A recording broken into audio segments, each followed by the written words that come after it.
Hey, what's up guys? Elliot here with a new vlog.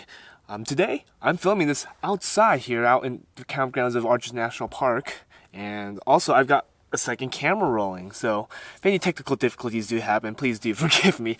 It is a little difficult to do two cameras and, well, any of this since I'm so new to the game and also as a single man in the field. Also, you can see here, I kind of wrote a little pseudo script here. So, hopefully I'll be able to manage this vlog pretty well.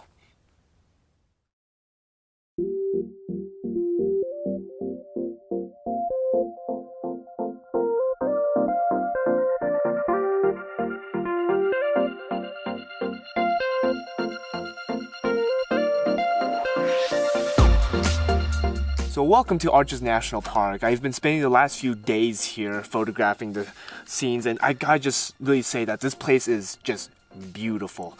There's the La Salle Mountains out in the back, there's these sweeping landscapes, and most of all, there are many arches here, with hence the name Arches National Park, right?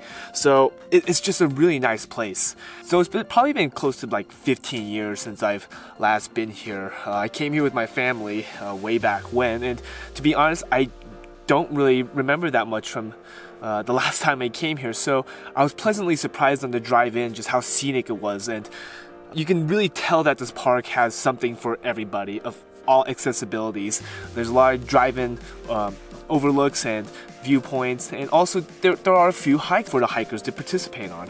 So really, I think Arches is a park that everyone can enjoy, and it's a good family experience, I would think. Though I gotta say that in the winter, like, it looks warm, but it is deceptively cold here. So right now I'm filming this without gloves or a hat on. I'm kind of regretting that a little bit because my extremities are getting a little cold. So, ooh, it's a little hard.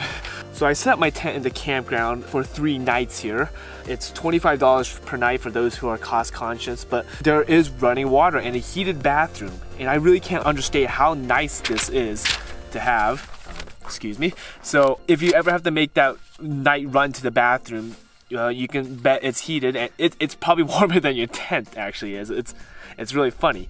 And just having running water in general is just a nice luxury to have. And also outside of the bathrooms is a clean water tap, so you can fill up all your bottles there, so you don't have to rely on any kind of water reserves that you're taking out with you. I must note that not all parks have running water during the winter. Like Rocky Mountain National Park, they don't have running water, but they don't charge $25 per night. They instead charge $18. So there's kind of a trade-off. You pay more for running water, but honestly, I think it's a worthwhile trade-off to have. So for the first day, I drove around the park just to try to scout out locations of where I can just photograph things. And also I did a quick hike up to Delicate Arch just to see it. When I came here, like way back when, I never completed the hike up to Delicate Arch. It was the middle of summer back then. I was dying in the heat, and hiking was not something I was willing to do. So I pretty much quit halfway. And despite it being such a short hike, like, it's a shame that I never saw it back then. But now I got to see it for its first time, so that's nice.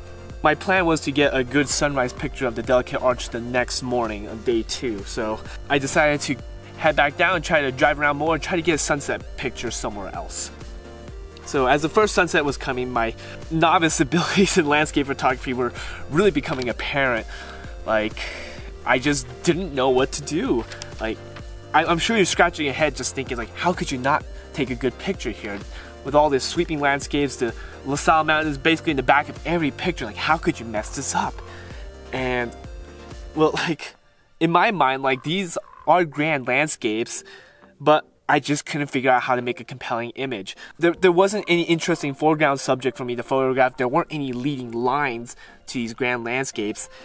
So, like, I was just mentally very stuck here, and day 1 here didn't really yield anything. So at the end of day 1, I really became kind of afraid. Like, am I really going to leave Arches with nothing? Am I going to come back home with nothing from Arches? And, you know, just the reality of the situation for photographers. Just, I was like, wow, what if I come back with nothing? Like, you can't really expect everything to, go well with photography, but, Since I quit my day job to do this, like, I'd better come back home with something. So the thought of coming back home with nothing is just absolutely unacceptable. The second day, 5 a.m. I wake up in the bitter cold to go photograph the delicate arch for sunrise. So when I got to the arch, there was actually a hiker already there sitting under the arch to see the sunrise itself. So I was the second person there. But soon after, a family of 3 would come up to also photograph the sunrise at the arch. In hindsight, if I was sitting under that arch with that hiker, I would have actually seen the sunrise. But, since the light right at the beginning, sunrise wasn't hitting the arch, I decided to stay back and from my viewpoint and try to just wait it out. However, this dang sheet of clouds just rolled right in front of the sun, and it just ruined everything. All the colors just became cold, it became flat, it wasn't ideal. Like, I'll still put up some pictures just to show off what I saw, but this wasn't a good time. This wasn't a good photograph session. So I was really less than pleased with my results. So I decided that later that day I'll try to visit again and photograph it at sunset. So in the meantime, to kill some time, I decided to go hike the Devil's Garden, which is actually right by the campground here. And I wasn't planning on getting worthwhile shots, because it was a midday sun, like the light wasn't that great. So I decided to act like a tourist for the day, or for that time, I should say. There are a lot of arches packed into that trail there, and most of the arches can be approached and you can stand right under them, just like at the Delicate Arch. With the exception of Landscape Arch, which had a piece fall off about 26 years ago, so it's still closed off there. But like all these arches, they are impressive in their own right, but at the time of day, I wasn't really gonna get anything. And also, like, those arches there, I feel like the whole path is something sometimes better enjoyed with company. So sometimes being like the lone photographer isn't the greatest, especially if you want like a model or somebody in the picture just to stand there for scale. So it can be a little difficult doing things on my own. I gotta say that it was a bit easy to lose my way in Devil's Garden. There was some signage, but it wasn't in ideal places, and the cairns, the rock stacks to mark the paths, weren't always easily visible. So I oftentimes just went around in circles and just came back to the same spot, or I just stood in the same spot, just looking around, just not being able to find my way.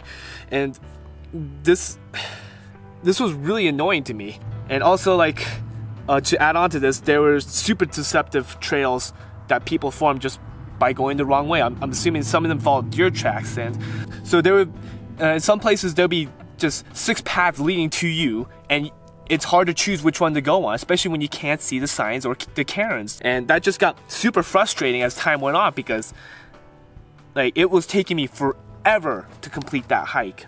So luckily I came across a man named Evan who came from the Washington DC area, and together we were able to find our way out. Like, there was one part, like, he saw a cairn on top of a rock just well above your head, like probably 10 feet up. And if he didn't see that, I don't think I would have gotten out of that place. It was so frustrating. I can't express enough how frustrating it was. This isn't like to scare off people to say like the Devil's Garden is a terrible place to be, but just have some company, have some extra pair of eyes to just see things and really pathfind your way around the primitive trail in the garden. So because it took so long to get out of the garden, I ended up missing my sunset.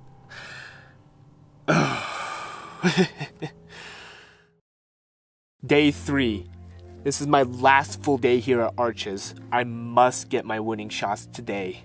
Because the first 2 days were pretty much failures, I really needed to get something today. Like I said before, it is pretty unreasonable to expect awesome photographs wherever you go, but I have to come back with something. There's no way I could just say, I'm gonna become a photographer and then come back with nothing. So I decided that I would devote all of my energy to photographing the Delicate Arch, both for sunrise and sunset.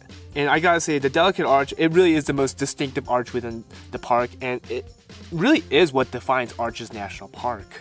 No other arches in the park really compare to Delicate Arch. Like the Delicate Arch, it stands alone, whereas the other arches, they're part of a rock face, which, in my opinion, isn't as interesting. And also with the Delicate Arch, you have this sandstone bowl right below it, and it's just a very unique arch within the park. And really, none of the other arches are like it. So once again, I get up at 5 a.m. and set out for hike for sunrise.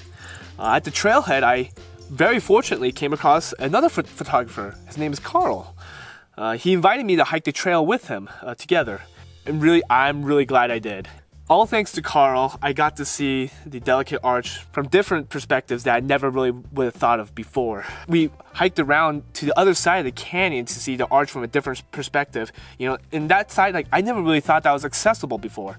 I thought it was off the trail, I shouldn't go there. However, we were able to stick to the slick rocks to not damage the soil, and there were also cairns marking the way, so I'm kind of hoping that it was a National Park Service sanctioned path to get there. It was just hidden, I just didn't know it was there. And also, you could see that hundreds of others have already traveled the same path. My time with Carl was really a different experience compared to the rest of the time here at the park. Spending time with him really reminded me that I need to get closer. I need to get something different to really just define my own photography. And all thanks to Carl, I just got to see something about the Delicate Arch that I just didn't the previous 2 days. I'm going to be taking these lessons that I learned with me for the rest of my road trip, and also for sunset at Delicate Arch. Let me take a pause right here and just say that day 3 isn't over yet. Sunset hasn't occurred. I'm filming this midday to pass the time.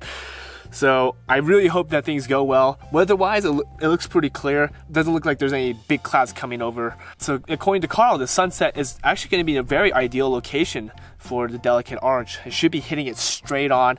None of the other rocks should be blocking that light. So I'm really looking forward to this. I'll be sure to show my exploits right after this scene.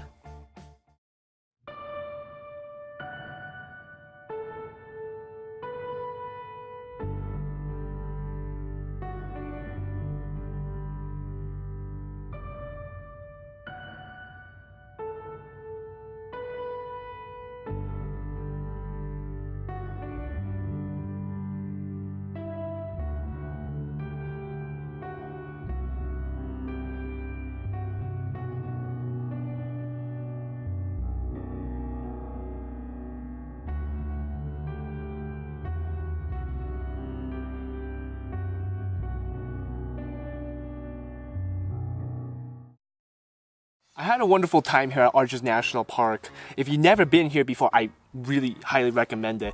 There's something for everybody in this park, whether you want to go hiking or whether you just want to just drive by and relax and enjoy the road. So thanks for watching, guys. If you enjoyed what you saw here, please do hit that like button.